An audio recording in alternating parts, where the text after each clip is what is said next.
विचारधारा।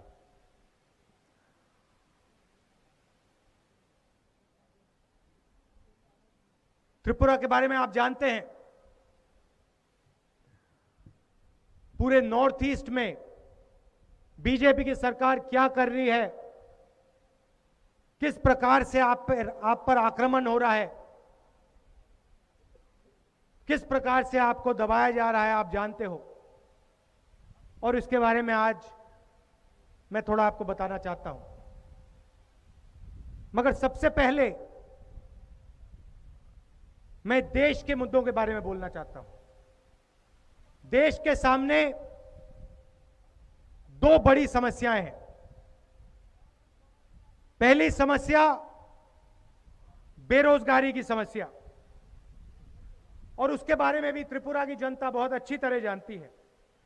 7.5 लाख बेरोजगार युवा आज त्रिपुरा में है। मोदी जी प्रधानमंत्री बने थे, वायदा किया था 2 करोड़ युवाओं को हर साल रोजगार देने का वायदा किया था। दिल्ली में नरेंद्र मोदी जी, त्रिपुरा में बीजेपी की सरकार। मैं आपसे पूछना चाहता हूं, त्रिपुरा की जनता से, त्रिपुरा के युवाओं से पूछना चाहता हूं, क्या नरेंद्र मोदी जी ने, त्रिपुरा की सरकार ने आपको रोजगार दिया? वायदा पूरा किया उन्होंने? ठीक है, आज आंकड़े निकले, रोजगार पैदा नहीं किया भाई और बहनों। आज आंकड़े निकले, पता लगा कि 2018 में नरेंद्र मोदी जी की पॉलिसी से 1 साल के अंदर 1 करोड़ लोग बेरोजगार हुए हैं।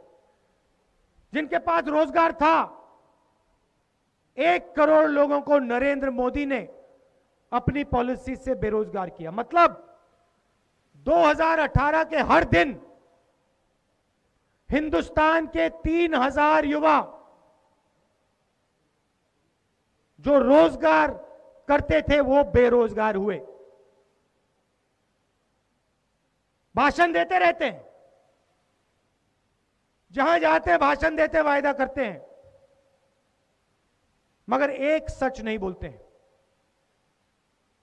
जहां भी देखो आप हिंदुस्तान में, किसी युवा से पूछो भैया क्या करते हो, जवाब मिलता कुछ नहीं करते, कुछ नहीं करते। नोटबंदी की, पता नहीं क्या हुआ, दिमाग में क्या घुस गया, अचानक 8 बजे रात को टीवी पे आते हैं, देश को बता देते हैं कि भाइयों और बहनों, मुझे 500 रुपए का, 1000 रुपए का नोट अच्छा नहीं लगा, उसको मैंने रद्द कर दिया। लो, आप किसी भी इकोनॉमिस्ट से पूछ लो, 8 साल के किसी बच्चे से जाके पूछो भैया 500 रुपए, 1000 रुपए का नोट अगर रद्द किया तो देश की अर्थव्यवस्था को क्या होगा, 8 साल का बच्चा आपको बता देगा। जबरदस्त नुकसान होगा, छोटे दुकानदार बंद हो जाएंगे, छोटे बिजनेस, मिडिल साइज बिजनेस सब खत्म हो जाएंगे। 8 साल का बच्चा बता सकता है, मगर देश का प्रधानमंत्री नहीं समझ सकता इस बात को। यहां हमारी महिलाएं आई हैं, इन सबको नरेंद्र मोदी जी ने बैंक के सामने खड़ा कर दिया। आप सबको नरेंद्र मोदी जी ने बैंक के सामने खड़ा किया। क्या फायदा मिला? आपका पैसा था, आपके जेब से निकाल लिया। कहां गया वो पैसा? उस लाइन में आपने हिंदुस्तान के चोरों को देखा? विजय माल्या लाइन में खड़ा था, नीरव मोदी लाइन में खड़ा था, मेहुल चौकसी लाइन में खड़ा था, ललित मोदी लाइन में खड़ा था ना। नीरव मोदी 35,000 करोड़ रुपए लेके चोरी कर गया, भाग गया। नोटबंदी में इन्होंने पैसा बैंक में डाला, आप सब ने पैसा बैंक में डाला। नरेंद्र मोदी ने कहा भाई और बहनों, काले धन के खिलाफ लड़ाई चल रही है, लाइन में खड़े हो जाओ, बारिश हो आंधी हो तुम्हें लाइन में खड़ा होना पड़ेगा। देश के सब चोरों ने, सब के सब चोरों ने नरेंद्र मोदी जी की मदद से अपने काले धन को सफेद में बदल दिया। यह है नरेंद्र मोदी जी की काले धन के खिलाफ लड़ाई।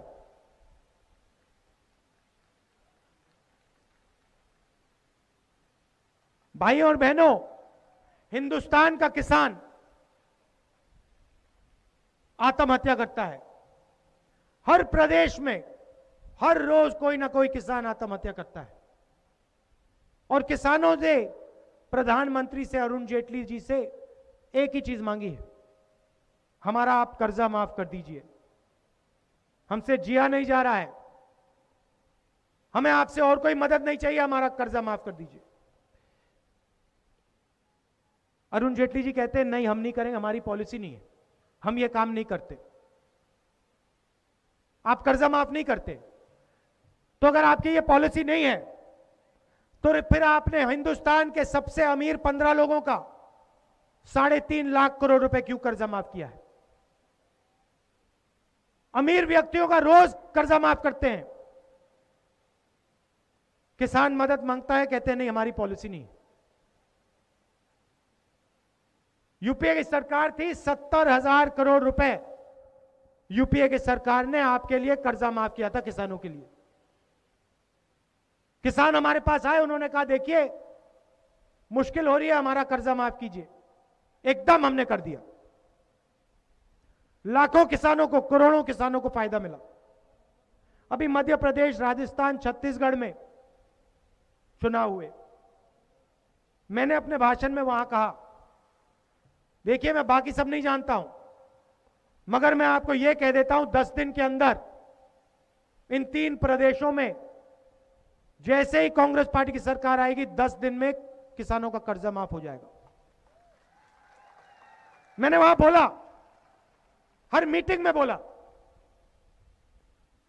भाइयों और बहनों, कांग्रेस पार्टी तीनों प्रदेशों में चुनाव जीती, 10 दिन नहीं लगे, 2 दिन के अंदर हमारे तीनों चीफ मिनिस्टर ने कर्जा माफ कर दिया किसानों का। 2 दिन।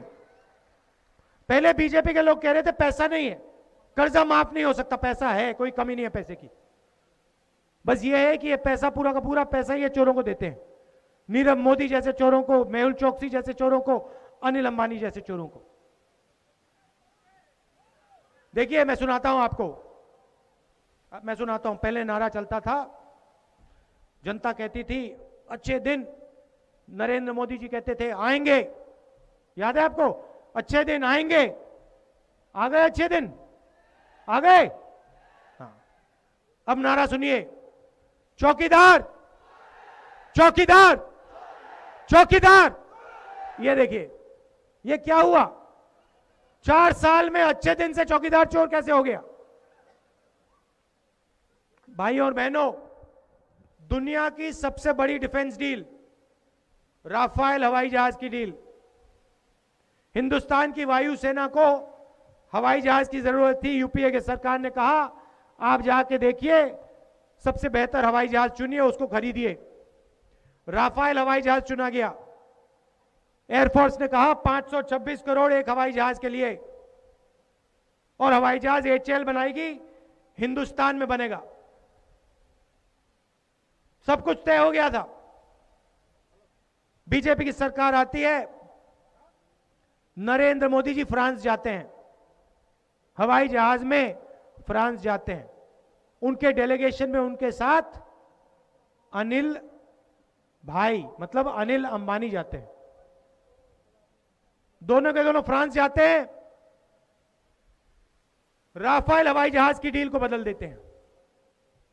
526 करोड़ रुपए का हवाई जहाज 1600 करोड़ रुपए में खरीदा जाता है। एचएएल को परे कर दिया जाता है, सरकारी कंपनी को हटा दिया जाता है, और अनिल अंबानी जी को नरेंद्र मोदी कॉन्ट्रैक्ट दिला देते हैं। भाइयों और बहनों, 30,000 करोड़ रुपए का फायदा हिंदुस्तान के चौकीदार ने अपने मित्र अनिल अंबानी को करवाया।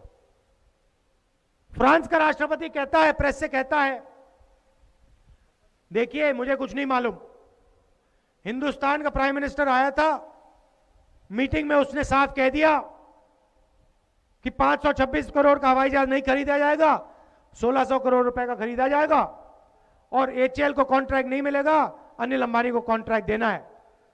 फ्रांस का राष्ट्रपति कहता है कि उन्होंने, प्रधानमंत्री ने मुझे साफ बोल दिया, अगर राफेल हवाई जहाज फ्रांस को बेचना है तो सिर्फ अनिल अंबानी को कॉन्ट्रैक्ट मिलेगा। डिफेंस मिनिस्टर पर्रिकर जी कहते हैं, मैं नहीं जानता भैया क्या हुआ, प्रेस से कहते हैं आप नरेंद्र मोदी से जाके पूछिए, वो जानते हैं। सीबीआई का डायरेक्टर खड़ा होता है, कहता है चौकीदार चोर है, मैं इन्वेस्टिगेशन करूंगा। घंटों में नरेंद्र मोदी उसको निकाल देता है। 1:30 बजे रात को, 1:30 बजे रात को चोरों जैसे नरेंद्र मोदी सीबीआई डायरेक्टर को निकालता है। सुप्रीम कोर्ट कहता है इसको वापस लाओ, सीबीआई का डायरेक्टर है, इसे वापस लाओ। नरेंद्र मोदी उसको वापस लाता है और फिर 5-6 घंटे में फिर से निकाल देता है। क्यों? क्योंकि सीबीआई डायरेक्टर इंक्वायरी करने जा रहा था और जिस दिन इंक्वायरी हो गई, जिस दिन कार्रवाई शुरू हो गई, उस दिन आपको नरेंद्र मोदी, अनिल अंबानी दोनों जेल में दिखाई देंगे।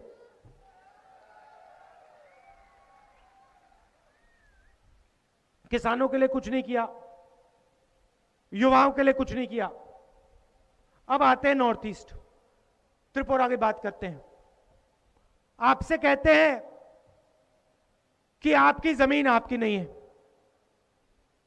आपसे कहते हैं कि हम सिटीजन अमेंडमेंट बिल ला रहे हैं। आपकी भाषा, आपके इतिहास, आपकी हिस्ट्री पर आक्रमण करते हैं, आपकी जमीन छीनने की कोशिश करते हैं।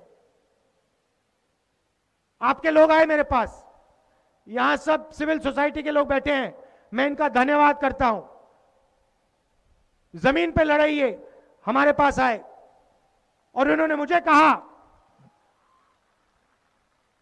इन सब ने, रीजनल पार्टीज ने, इन्होंने मुझे कहा कि देखिए कांग्रेस पार्टी को पार्लियामेंट हाउस में सिटीजन अमेंडमेंट बिल को रोकना है। मैं एक बार कुछ कह देता हूं तो कर देता हूं। मैं 15 लाख वाला वायदा नहीं करूंगा आपसे।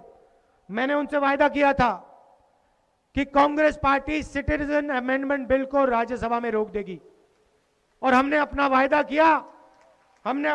किया, सिटीजन बिल को हमने राज्यसभा में रोक दिया।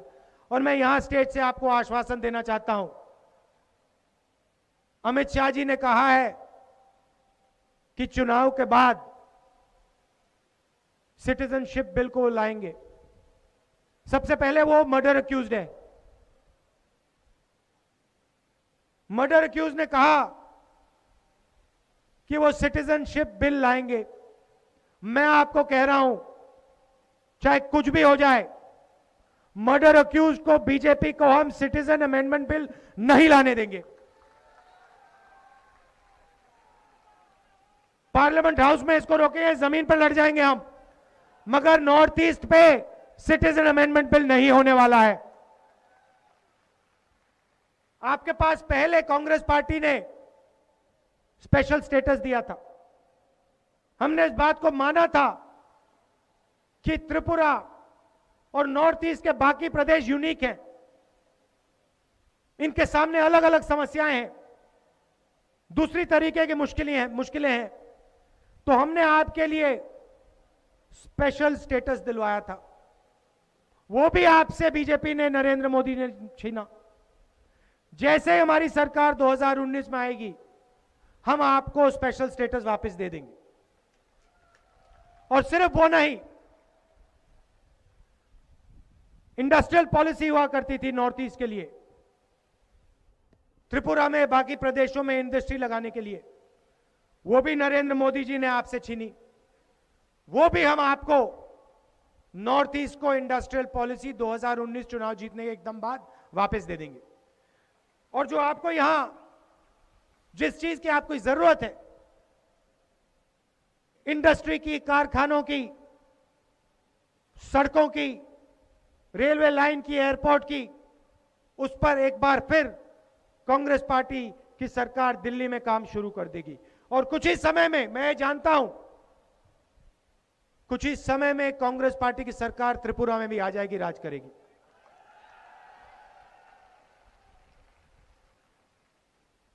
यहां के जो इंडिजिनस लोग हैं, मैं आपसे कहना चाहता हूं कि बीजेपी आपसे जमीन छीनने की कोशिश करती है।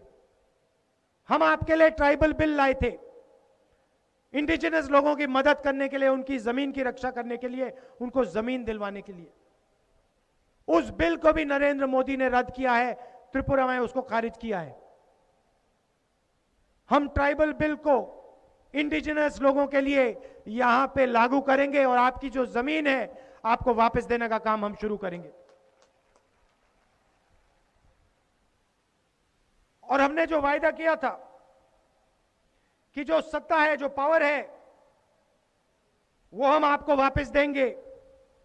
आपकी जो लोकल काउंसिल्स हैं उनको हम पावर देंगे, वो वायदा भी हम पूरा करके आपको देंगे। हम चाहते हैं कि आप इस प्रदेश को त्रिपुरा से, गांव से चलाओ। नरेंद्र मोदी जी चाहते हैं कि यह प्रदेश नागपुर से चलाया जाए, आरएसएस चलाए। हम इस प्रदेश को नागपुर से कभी नहीं चलने देंगे। इस प्रदेश को त्रिपुरा के लोग चलाएंगे, त्रिपुरा के किसान चलाएंगे, त्रिपुरा के जनता चलाएगी।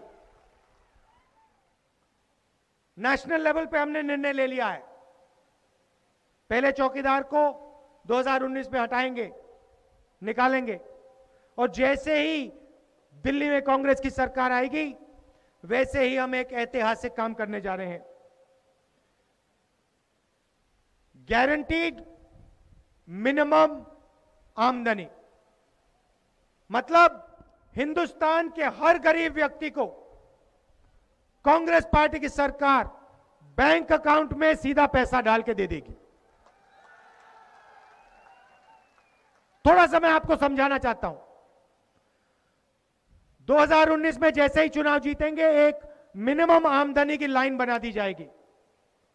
सरकार कहेगी कि मिनिमम आमदनी की लाइन इतने रुपए की है, और जो भी लोग, जिनकी भी आमदनी उस लाइन से नीचे है, उनके बैंक अकाउंट में सीधा पैसा डाल दिया जाएगा और उनकी आमदनी उस मिनिमम लाइन तक पहुंचा दी जाएगी। नरेंद्र मोदी अमीरों को पैसा देते हैं, हम गरीबों को पैसा देंगे।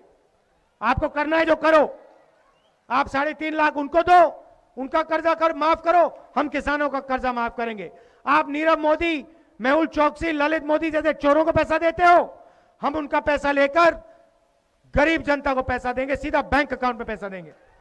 करो जो आपको करना है। भाइयों और बहनों, चुनाव का समय है।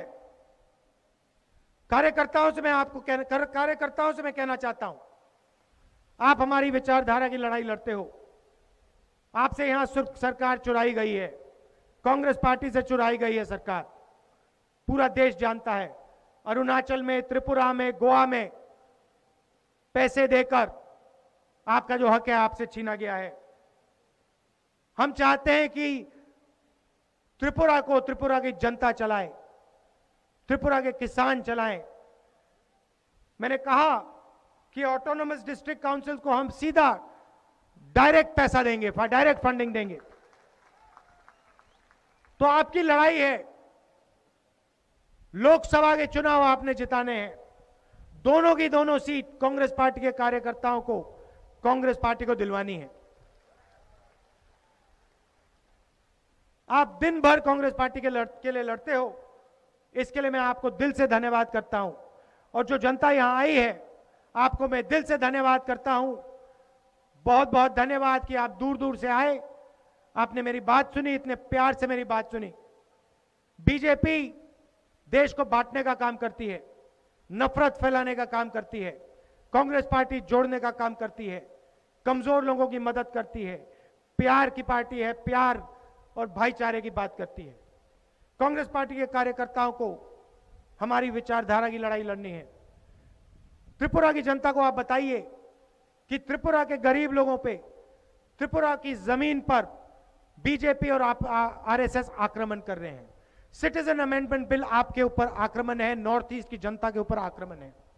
जनता को बताइए कि कांग्रेस पार्टी आपकी रक्षा कर रही है। कांग्रेस पार्टी त्रिपुरा और नॉर्थ ईस्ट के साथ खड़ी है और हम आपकी रक्षा करेंगे, और जो भी आपके ऊपर आक्रमण करेगा हम आपके साथ मिलकर उनके खिलाफ लड़ेंगे। आप सबका दिल से बहुत बहुत धन्यवाद। नमस्कार, जय हिंद।